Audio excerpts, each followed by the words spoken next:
केन्दुजुआनी हाट पड़ियारे अधापोड़ा शव मिलिबा घटना दुई अभियुक्त को गिरफ कला ठाकुरमुंडा पुलिस। केन्दुजुआनी हाट पड़ियारे अधापोड़ा शव मिलिबा घटना दुई अभियुक्त को गिरफ कला ठाकुरमुंडा थाना पुलिस। गिरफ व्यक्ति माने हेले निकटस्थ जड़बिल ग्रामर रंजित महांत एवं घन जामुडा बोली सूचना देछि उपखंड पुलिस अधिकारी। सूचना थाउ कि गत 16 तारिख दिन केन्दुजुआनी हाट को आसीथिबा जड़बिल ग्रामर कंदा महांतंकु सेही ग्रामर दुई दोकानी सामान्य पत्रपोड़ा मांसर टंका नदेबारु जीवनरे मारिदेबा परी एक लोमहर्षणकारी घटना सामनाकु आसीछि। कंदा महांत उक्त दोकानी मानंक पाखरु मद पीबा पाई पत्रपोड़ा मांस सहित चना आनी खाइबा परे टंका नदेबा कारणरु उभयंक मध्यरे प्रथमे बचसा होइथिला एवं परे परे उभयंक मध्यरे मारुपिट होइथिला। तेबे पत्रपोड़ा मांस दोकानी एवं जैनिक चना दोकानी मिसी तांकु जाकी धरिबा सहित तंटी चिपी देबा कारणरु मृत्यु होइजिबा परे सेठारे ही तांकु नोड़ा साहाज्यरे प्रमाण नष्ट करिबा पाई पोड़ी देइथिले हेले सबटी अधापोड़ा अवस्थारे हाटपड़ियारे पड़िथिबा खबर पाई ठाकुरमुंडा पुलिस घटनास्थଳରେ पहुंची तदंत आरंभ करिबा सहित विभिन्न व्यक्तिंको ठारु प्रतिक्रिया नेइथिले। तेबे पचराउचरा परे एहा हत्या हेइथिबा जानी करंजिया उपखंड पुलिस अधिकारी सुब्रत कुमारंक नेतृत्वरे एक टीम गठन करी तदंत करिबा सहित हत्यार 48 घंटा भितरे दुई आसामी को सफलतार सही गिरफ करिबा सहित आज क्राइम क्रिएशन करुछि ठाकुरमुंडा थाना पुलिस। तेबे उभय अभियुक्तंकु आज कोर्ट चालान कराजिबो बोली सूचना दैछंती उपखंड पुलिस अधिकारी सुब्रत कुमार। उपखंड पुलिस अधिकारी करंजिया मयूरभंज जिला करंजियारू बी दिव्येन्दु शेखर अंक रिपोर्ट। आमर चलित मास 16 तारिख राति रे खबर आसिला जे केन्दुजियाणी हाटरे हाट कर्नर आड़ को टिके गोटे कौन गोटे जलुथिबार देखा जनक तो सी खबर देले थाना को। थाना वाला जाई देखला बेलू देखले जे गोटे अधा पोड़ा अधारू अधिका पड़ीथिबा सब गोटे पड़ीची केन्दुजियाणी हाट ये कुटा तले थिला जली जाइथिला।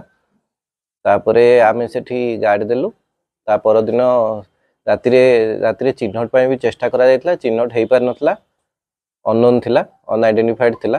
तापर दिन सकाळे आइडेंटिफाई हैला बॉडी जे भद्रु महांत ओरफ कंदा बोली जने व्यक्ति तांको बॉडी बोली आइडेंटिफाई कले। तांकर निज बड़ भाई आइडेंटिफाई कले। से भद्रु महांत घर सेई पाखरे जड़बिल तांकर गाँ सेठी तांकर घर पाखरे। तापरे आमे से बॉडी रो इनक्वेस्ट कलु, पोस्टमार्टम कराला। से भितरे से घटनार तदंत आरंभ कराला। घटनार तदंत आरंभ करे से मद सेठी पीथिला बोली खबर आसला जे से सेठी मद पीथिला।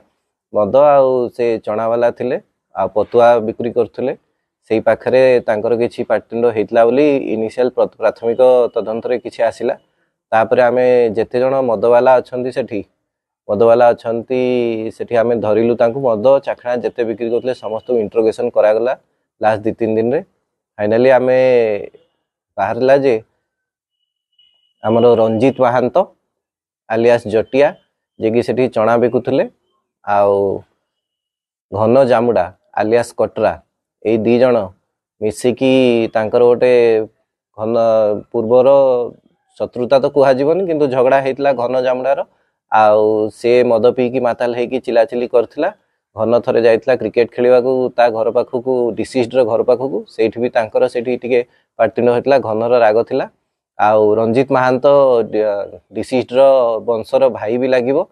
तांकर किछि डिस्प्यूट एपर्यंत बाहरिनी किंतु तांकर भी से पाटितुंड करे जाईकी तांग घर सामना रे ए भलिया हेकी तांकर राग थिला। से दिन भी तांकर पैसा छड़ाछड़ी करचंती पाखापाखि 160 टंका छड़ाछड़ी करिछन। ताठारु सीए सेमी कॉन्शियस स्टेट रे थिला महुली पीकी ताकू तापरे टणा बिड़ा करिकी ताकू सोए देकी ता ऊपर नडा पके देकी कुटा पके देकी ताकू जळी देइचंती पोड़ी देइचंती गोटे कुटार बळा करिकी पोड़ी देइचंती। एही टोटल केस रो ये रे लक्ष्मी महांत बोली डिसीज्ड रो झियो जे सी रिपोर्ट देइतले। सेही बेसिस रे हमर 103 क्लॉज 1 और 238 बीएनएस रे गोटे केस रजिस्ट्रेशन हेतला ठाकुरमुंडा थाना रो 123 नंबर केस रे।